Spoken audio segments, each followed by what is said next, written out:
Data shows that more than a third of millennials have experienced financial trauma at some point in their life. With the inflationary period that we live in right now, I think a lot of us have experienced it this year or are going to experience it. If you've never heard of the term financial trauma, it is defined as a dysfunctional reaction to chronic financial stress. And this can happen at any point of your life.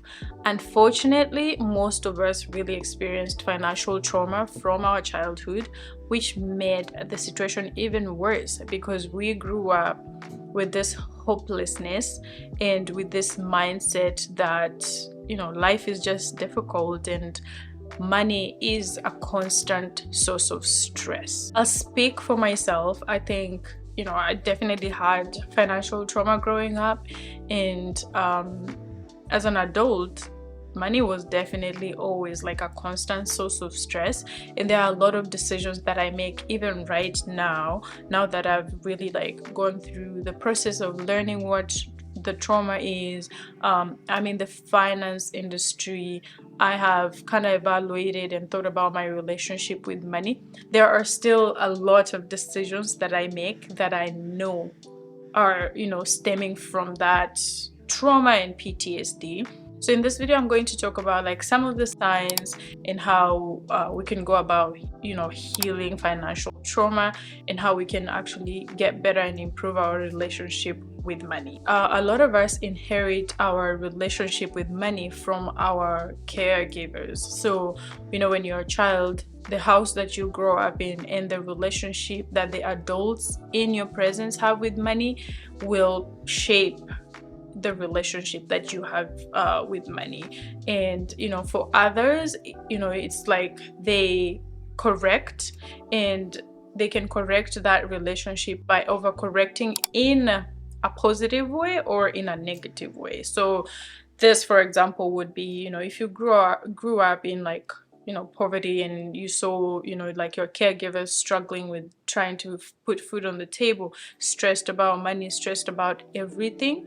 When you grow up, you can overcorrect in the sense that you're like, I know money is scarce, I know that it's very valuable, and I've had the opportunity to make money. I have to live a very frugal life to a point where you're basically suffering, but you're saving this money because you just we have to save, we have to save every single day, so that we never run out of money, so that I never have to experience the stress that I saw my parents or whoever go through.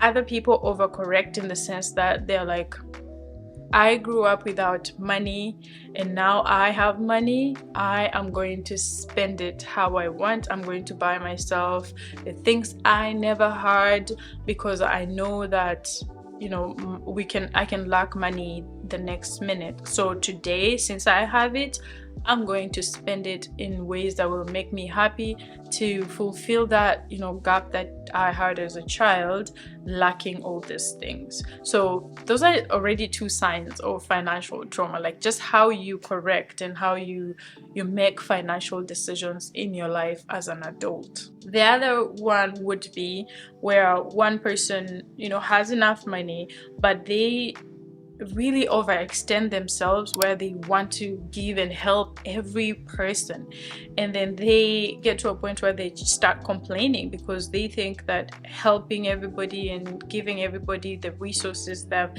they've amassed should bring them this sort of this happiness and this fulfillment, because they think that helping people will make them happy.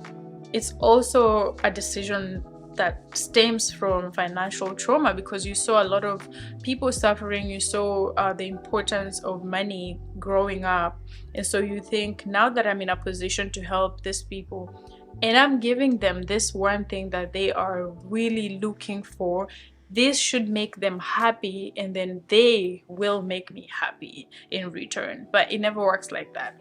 This is usually the case in a lot of firstborn siblings or the most successful sibling of the family. They want to help the family, they want to help the neighbors and everybody else, but there's so much like, I don't know, sadness or lack of satisfaction in their life from that. And most of it is really, I would say cultural, and the fact that you feel like you need to be responsible and help people and raise other people. And it is important to help society and help your family and everybody, but you have to also start questioning where, when you start feeling sad for helping and not feeling like there was enough gratitude coming from the receiver, or when you help people and then you complain about it and on how you are constantly helping them, then you have to evaluate your relationship with money and how the trauma might have influenced those financial decisions. You can easily become obsessed with becoming rich. So people that grew up in poverty and lacking in financial stress, they're like, I'll do anything in my power to never be poor again. So they're obsessed with making money, and they will do illegal things to never live that life again. That is a sign of financial trauma. You could be feeling guilty to spend money. You work hard, you pay your bills, you're responsible with your finances, but you just feel so guilty spending anything on you. Buying yourself a nice pair of, I don't know, pants becomes this thing that makes you feel guilty. You're like, why can I afford to buy me a pair of pants when there are people in this world who cannot afford that? And so you start feeling guilty for anything financial that you do, because you have this trauma and you just don't feel like you're worthy of spending money on yourself. So the two most common signs that I've seen, number one is avoidance. So you just avoid your responsibilities.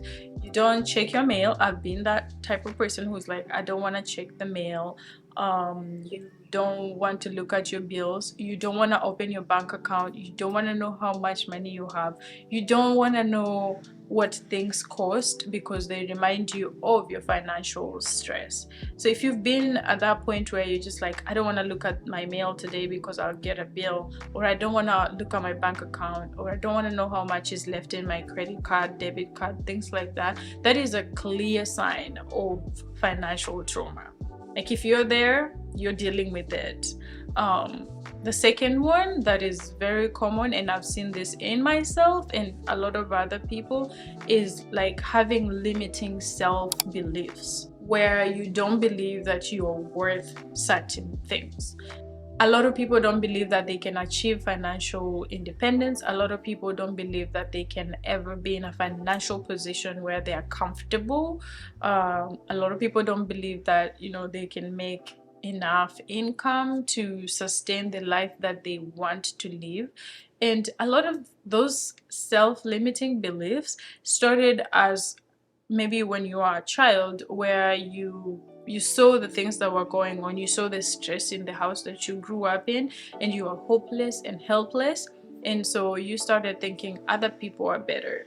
Money is for other people. Good things are for other people and not you. So you don't include yourself when you think about the positive things, because you're just like, okay, I didn't even grow up with that, so how can I make that, right? And it becomes this thing that encroaches the rest of your life, because socially you feel like, I can't have friends of this caliber. At work you feel like, I can't ask for this amount of money or increase or this role, because who am I'm not worthy of that. In terms of, like, let's say taking a risk, where you can be like, I want to start a business, or I want to invest in this, or I want to check out this idea, you don't have the confidence to go ahead and make those decisions, because you just don't believe in things working. You've never seen them working financially, so you just like, it's not possible for me to start a business that can be successful and do well and like make enough money and help society. A lot of people don't have that, and it comes from the PTSD from the financial trauma. So if you're dealing with those self-beliefs where you feel like I didn't grow up with that. I didn't have those opportunities. I can't imagine myself in that situation. There are people that are best suited for that. You need to really start evaluating your relationship with money and how you think about those things, and some of the decisions that you make, like what are they, where are they stemming from? So what do we do to really fix this, and is it even fixable? Yes, it's all a healing thing that you have to heal from, and it takes a lot of work and it takes a lot of patience, I think, to get there. For me, like, awareness is the number one way to heal anything, really. Being aware, because you can, ignorance is a bliss. So if you are making all these financial decisions that really don't make sense to a lot of other people, but they make sense to you and they are probably hurting you financially, but you're good because you don't think there's something wrong with them, then your life is good. But the moment you realize, like, this could be trauma, then you're literally 10 steps ahead because you're now aware. So I would say the number one thing is to be aware, and to be aware in, like, what aspects of your life or what decisions do you make that you think are fueled or influenced by this trauma. So, like, for me, I used to just buy a lot of shoes. Like, I would see shoes and just buy shoes. As long as they fit me, I'd buy them. Sometimes they would be a little tight and uncomfortable, but I would buy them. And I started wondering, like, why do I like shoes like this? Why is it, some of them I didn't even wear them. And I started analyzing things, and it was just like, because I had like one pair of shoes growing up, and it was just strange to be able to, like, afford different types of shoes that I wanted. The second thing that can help heal this is to evaluate the value that you place on things. So I just gave the example of shoes. In my head, subconsciously, shoes are so important because I didn't have them growing up, and so I have placed a certain value on shoes to a point where I'm just like, I'll just buy shoes because, I don't know, the value is very important. So you kind of have to start evaluating, like, why do I value this thing so much? Why do I have so much of this one thing? How much happiness does it bring in my life? For the people that are just like, I have to be rich no matter what, and they'd rather go and buy, like, get in debt to be able to buy something, you have to start evaluating, like, why do I have to get in debt in order to have this thing? I'm not talking about a house. I'm talking about things that you don't need to get in debt in order to possess them, like an expensive laptop or an expensive phone that you're going to be spending years paying for just because you're like, I have to have the newest and shiniest thing. That means that you've probably placed so much value onto these things, and the value that you have on these things is influencing your decisions, and your decisions are being influenced by your trauma. Number 3 is to reduce debt. If you have debt, it's probably a source of stress, and if you're not paying it off, the more you're not paying it off, the more stress you get, and the more you sink deep into the trauma. And this is especially if you're experiencing it now as an adult. I would say that therapy is so important in this process. So if you are able to see a therapist, for me, I think I discovered I had financial trauma when I started going to therapy. So if you are able to get into therapy, do it, and talk about it, bring it up in therapy. They might not be in a position to give you the financial advice to help you fix it, but at least you can speak about it and you can be aware, and then you can start managing your emotions around those things. And I think that's how you heal from literally anything. One of the reasons I started this channel is for financial literacy. So if you are dealing with financial trauma and you've been ignorant, start educating yourself.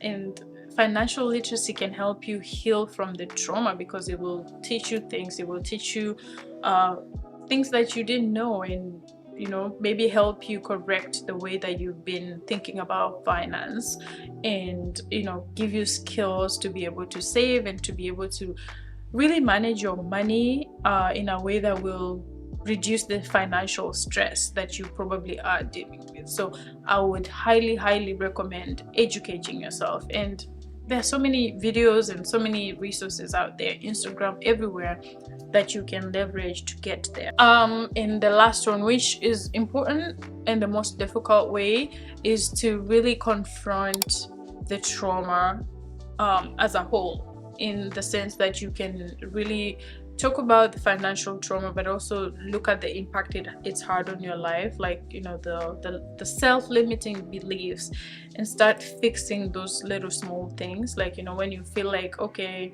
there's this thing that I was about to just limit myself and think that I'm not worthy of it. Now in order to heal, I have to go forward and ask for it. I have to go forward and put myself in this position, in this space, so that I'm comfortable and I am I'm able to expose myself to these things in order to heal. So that one is the most difficult one, because it's very personal and it's very uncomfortable. I think it's really hard the first time you start speaking up for yourself. I will give you an example. Like, I went to get my nails done, and I just didn't like what was happening, and I had to think, and I was like, no, you have to speak up for yourself. You're paying, you should get exactly what you want. Like, you don't have to just sit there and receive what you need to receive because you think, well, whatever the world gives me, I should take it. No, like something as simple as that. So you can start practicing with small things like that, and then it can get into the bigger decisions, relationship, career, all those things. Like, some of the decisions that you make in those big aspects of your life are definitely fueled by this trauma. So once you start small, you become aware, and you start educating yourself, then I think there is a chance that we can all somehow be aware and somehow heal from this thing that you could be suffering from subconsciously, or you could be experiencing it currently and you know that it's happening, or who knows what's gonna happen in 2023. We might all get there, and we have to deal with this. So before we get there, here's a video on financial trauma. I hope it helps you question some of the decisions that you've been making. I hope it helps you feel better about your situation and understand that it is trauma. You have PTSD, but how do we move on from here to the next level? Thank you so much for watching, and come back next week for another video. Bye.